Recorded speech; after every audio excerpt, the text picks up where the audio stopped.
제가 감내해야 될 몫은 온전히 감당하겠습니다.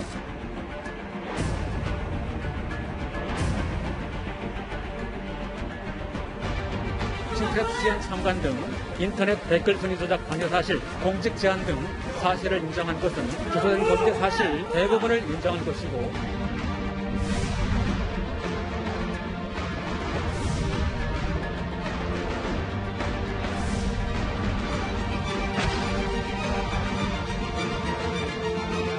가짜 뉴스를 삭제하지만 준비된 듯한 댓글 조작단이 이를 확대 재생산하는 악의적인 프로세스도 진행되고 있습니다.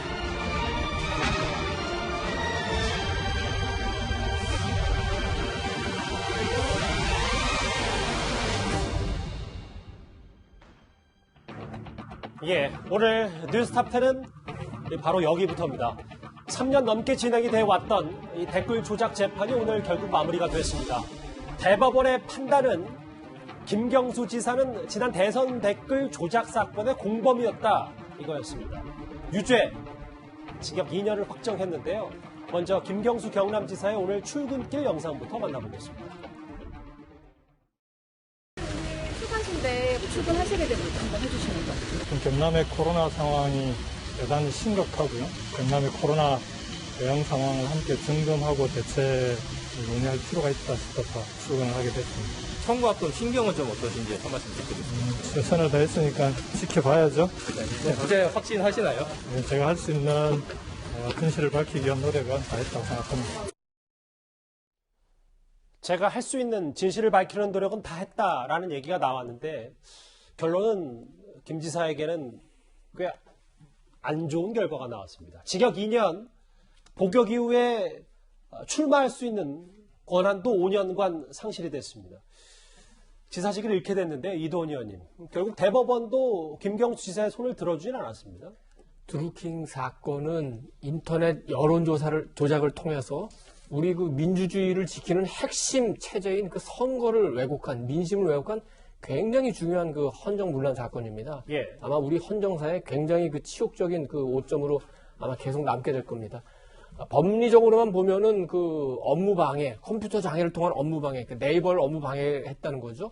그래서 킹크랩 시연이 됐다는 게 중요했지만 사실은 근본적으로는 당시 야권의 굉장히 유력한 문재인 후보의 최측근이 여론을 조작하는 댓글 조작군과 공모해서 뭔가 일을 벌였다는 것 자체가 굉장히 중대한 그 범죄고 이미 또 그와 관련해서 어떤 공직을 제시했다는 것 자체도 굉장히 중요한 범죄입니다. 그렇기 때문에 1심, 2심에서 모두 유죄를 인정했고 뭐 이른바 그 문정권과 그래도 가까운 거 아니냐고 하는 김명수 대법원 체제에서도 이걸 뒤바꿀 수는 없는 거죠. 다만 아까 앵커가 처음에 소개했지만 원래 선거법은 빨리 1년 안에 그 선고하는 걸 목표로 하는데 3년이나 걸린 이 지체된 정의는 정의인가라는 의문을 함께 낳게 되고 정치적으로 보면은 그러면은 최측근인 그 김경수 지사가 관련이 됐는데 문 대통령은 과연 드루킹의 존재를 몰랐고 여론조작은 몰랐느냐 이 문제가 남게 되고 그것과 관계없이 문재인 대통령 그리고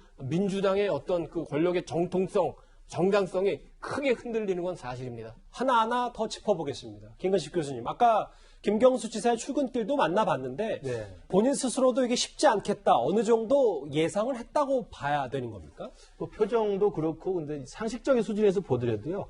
오늘로 대법원의 확정 판결이 예고가 됐을 때 대부분의 경우는 그 극적인 어떤 반전의 파기환송은 없을 거라고 생각을 했습니다. 왜냐하면 이제 김명수 대법원장 체제에 문재인 대통령이 임명한 대법관이 다수를 차지하고 있다 하더라도 일단 1심과 2심에서 유죄 판결이 일관되게 나온 부분이 있기 때문에 아무리 뭐 대법원이 친정권 성향이라 하더라도 그런 식의 법리 자체를 뒤집을 수는 쉽지가 않거든요. 그리고 이제 우리가 생각하는 대법원에서의 완전히 예상과 다른 것들을 파기환송하려면 이재명 지사의 그 사건을 많이 떠오르는데 그때만 하더라도 1심과 2심은 유무죄가 엇갈렸어요. 그러니까 1심과 2심이 유무죄가 엇갈릴 경우에는 대법원의 재량권이 있을 수가 있고 법리를 다시 처음부터 차별하게 볼 수가 있습니다만 지금 김경수 지사의 이 드루킹 댓글 공모 사건은 1심, 2심이 공이 일관되게 증거가 확실한 것을 위해서 유죄를 인정했기 때문에 돌리기 쉽지 않았다는 것을 저도 알고 아마 김경수 지사 본인도 충분히 예상했던 거라고 생각이 듭니다. 그렇기 때문에 이 문제에 대해서는 크게 어떤 극적인 반전을 기대하지는 않았을 것 같고요. 문제는 이동훈 의원이 말씀하신 것처럼 저 사건이 김경수 지사의 손에서 끝나는 것이냐, 아니면 김경수 지사 윗선에까지 어디까지 연결되어 있느냐는 지금 이제 문재인 정부가 다 끝나가는 마당이니까 어떻게 할 수는 없습니다만, 만약의 경우 내년에 정권이 교체돼서 이분에 대한 새로운 여론이라든지 새로운 증거나 새로운 증인이 드러날 경우에는 또다시 어디까지 또 수사가 진행되고 파헤쳐야 될지는 아마 남아있는 과제가 있다고 생각합니다. 김경수 지사 유죄를 가른 핵심 쟁점, 바로 이 드루킹과의 공모를 인정한 대법원의 판단인데요. 그러니까 당시 문재인 후보가 유리하게끔 자동 입력을 반복했다, 이른바 킹크랩 사용 사실을 김 지사가 알고 있었냐는 이 부분일 겁니다. 1심, 2심, 그리고 상고심까지 모든 재판부는 김 지사의 손을 들어주지 않았습니다. 허익범 특별검사의 말부터 만나보겠습니다. 이 사건은 어느 특정인에 대한 처벌의 의미보다는 정치인이 사조직을 이용하여 인터넷 여론조작 행위를 관여하여 선거운동에 관여한 책임에 대한 단죄이며, 앞으로 선거를 치르는 분들이 공정한 선거를 치르라는 경종이라고 생각합니다. 다만 공직선거법 위반의 점에 대해서는 지방선거를 앞두고 센터의 총영사직 제한한 사실까지 다 인정하면서 그 의미를 축소하고 처벌조항의 법률적 평가와 해석을 제한적으로 적용한 원심을 그대로 인정한 것은 아쉽다고 하겠습니다. 정치계나 선거 관련자들에게 잘못된 시그널을 줄 수 있는 우려가 있다고 봅니다.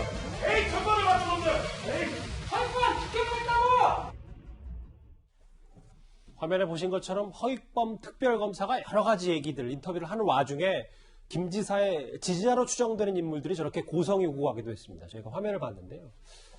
정 의원님, 엄청나게 복잡하게 다 짚어볼 수는 없으니까 시간 관계상 핵심 쟁점은 뭐였는지, 이 킹크랩의 인지 여부가 이번 대법원의 판단도 갈랐다, 이렇게 받아들이면 되겠습니까? 맞습니다. 그게 뭐냐면 킹크랩을 시연해야 하는 거예요. 그거를 같이 참석해서 보고, 그 다음에 그 프로그램 운영에 대해서 보고도 받았다. 이게 지금 핵심이거든요. 검찰에서 주장하는 거예요. 네. 근데 그거를 이제 피고인인 김경수 측에서는 뭐라 그러냐면, 나는 그거 존재도 몰랐고, 그 다음에 시연을 본 적 없다, 보고 안 받았다, 이런 거잖아요. 예. 근데 뭐를 인정했냐면요. 그 파주 사무실에 간 건 인정을 해요. 김경수 측에서. 그렇죠. 예, 그 다음에 뭐냐면, 닭다리로 회식했다. 닭갈비요? 네, 닭갈비. 회식했다, 이러고 가는 거예요. 예.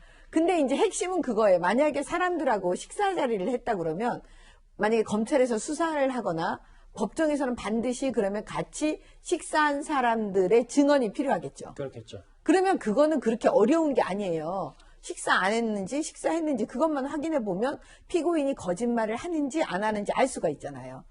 근데 지금 이 재판부에서 결국은 뭐냐면, 그 식사를 함께 하지 않았다. 그 다음에 시연회에 참석했다. 프로그램 운영 보고 받았다. 결국 검찰의 손을 들어줬습니다. 예. 그렇기 때문에 제가 볼 때는 이거는 빠져나갈 수 없었고요. 유죄를 받은 거죠.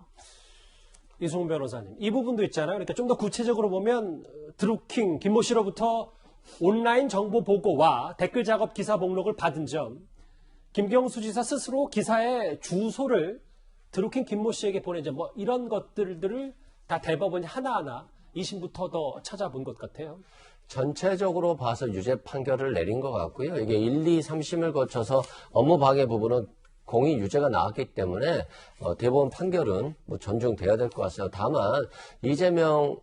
다만 김경수 지사 입장에서 보면 선량한 풍속운동, 그러니까 선량한 댓글 달기 운동이라고 해서 접촉을 하게 됐고, 그런 과정 속에서 파주에 간 거다라고 변명을 했습니다만 그게 인정되지는 않았습니다. 또한 드루킹 측에 보면은 관련자들이 굉장히 많았기 때문에 법정 증언 과정에서 김경수 지사에게 좀 일방적으로 불리한 증언이 나왔다라고 항변을 했었던 측면이 있고요. 실질적으로 보면 드루킹 측에서 오사카 총영사와 청와대 행정관까지 요구했습니다만 실제 청와대에서 모두 다 거절이 됐었거든요. 그런 측면에서 보면 청와대가 관여했다거나 또는 이것을 문재인 대통령이 알고서 이렇게 해줬다, 이렇게 보기에는 굉장히 어려운 부분이 있는 것 같고요. 당시에 또 박근혜 전 대통령에 대한 탄핵이 있었기 때문에 예. 실질적으로 민주당에서 굉장히 우위에 있었고 실제 선거 결과도 문재인 대통령이 41% 그리고 홍준표 의원이 24% 정도였었기 때문에 17% 정도가 차이가 나거든요.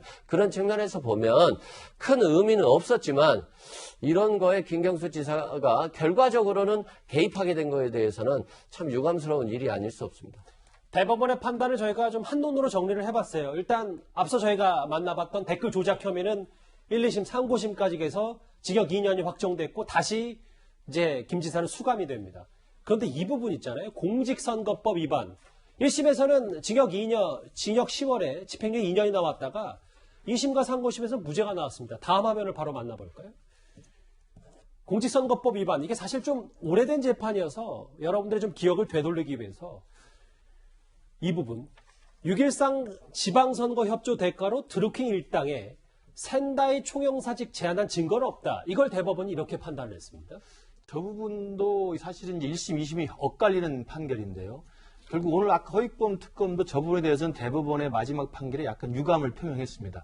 그 대법원에서 저 부분에 무죄를 이야기한 것은 죄가 없다라기보다는 당시 2018년 6월에 지방선거에 특정 후보를 명시하지 않았기 때문에 그 후보를 돕는다고 하고 그 조건으로 이익을 제공했다고 하는 공직선거법상의 이익 제공 혐의에 대해서 후보가 명시되지 않았기 때문에 죄가 성립되지 않는다는 내용입니다. 예. 그렇지만 사실은 실제로 센다이 총영사라는 것을 제한한 것은 그 팩트로서 대법원 판결도 인정을 하고 있다는 거거든요. 그러니까 이건 국민 여러분들이 봤을 때는 부정한 거래가 이루어진 건 사실인 겁니다. 그러니까 김경수 지사가 드루킹에게 2018년 지방선거에서도 우리를 똑같이 대선 때처럼 도와주면 예. 센다이 총영사를 줄 수 있겠다라고 제안한 것이 사실이고 다만 이것이 당시에는 6월 지방선거 임박하지 않았기 때문에 후보가 결정되지 않았다는 이유로 특정 후보가 없다기 때문에 공직선거법상으로 이익 제공이 아니라는 법리상 해석이기 때문에 저는 정치 도의적으로 본다면 저 부분도 굉장히 큰 문제가 있다고 생각하고요. 또 하나는 저는 이제 제가 법조인이 아니라서 잘 모르겠습니다만 그 앞에 2017년 대통령 선거에서 드루킹이 엄청난 여론 조작을 한 거 아닙니까? 예. 그런 17년 대선에서의 여론 조작의 대가로 일본 대사나 센다이 총영사를 제한했을 수도 있어요. 사후적으로. 저는 그 부분을 왜 안 밝히는지. 근데 그것도 생각해보면 공직선거법상 법정 시효 기간이 6개월이기 때문에 네. 공소시효가 아마 그 부분을 지났다고 생각이 들어요. 그래서 저건 법리적으로 처벌할 수 없는 무죄의 성격이 나옵니다만 정치적 사건 자체를 보면 굉장히 제가 볼 때 질이 안 좋은 정치적 거래라고 저는 생각합니다. 예.